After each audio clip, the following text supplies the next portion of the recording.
আজ বানাচ্ছি spicy corn. এর জন্য প্রথমে নিয়ে নিচ্ছি কর্নটার উপর সামান্য কর্নফ্লাওয়ার ছিটিয়ে নিচ্ছি। আর সাথে নিয়ে নিচ্ছি পেঁয়াজ, টমেটো, ক্যাপসিকাম, কাঁচা লঙ্কা আর রসুন। প্রথমে কড়াইয়ের মধ্যে বাটার দিয়ে বাটারটা মেল্ট হয়ে গেলে এর মধ্যে দিয়ে দিচ্ছি কর্নটা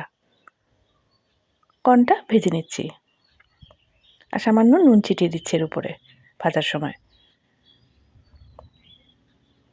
এরপর কর্নটাকে আলাদা পাত্রে তুলে নিচ্ছি, তারপর দিয়ে দিচ্ছি চপড করা রসুন, এটাকে সামান্য ভেজে নিচ্ছি। তারপর দিয়ে দিচ্ছি চপড করা পেঁয়াজ, এটাকেও সাথে ভেজে নিচ্ছি।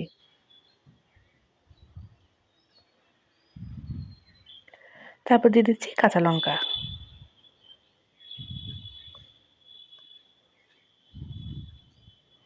এরপর এর মধ্যে দিয়ে দিচ্ছি ক্যাপসিকাম আর টমেটোটা, এটাকেও এর সাথে ভেজে নিচ্ছি। দিয়ে দিচ্ছি টমেটো কেচাপ। আমি দুবার টমেটো কেচাপ দিচ্ছি এর মধ্যে, কারণ এটা যেহেতু স্পাইসি এর জন্য টমেটো কেচাপটা একটু বেশি করে দিচ্ছি।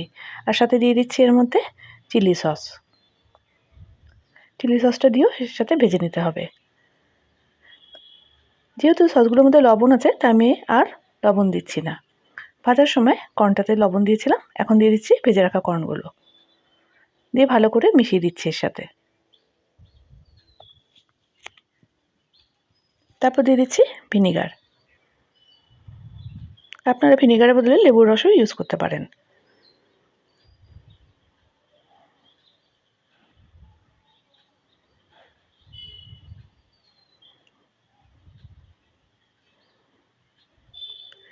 এরপর এর মধ্যে দিয়ে দিচ্ছি ব্ল্যাক পেপার পাউডার,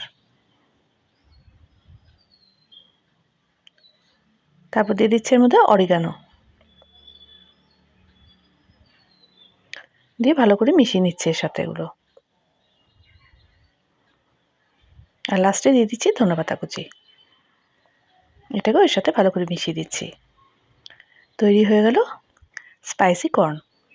আমার রান্নাটা ভালো লাগলে অবশ্যই আমার চ্যানেলটাকে লাইক আর সাবস্ক্রাইব করে দেবেন প্লিজ।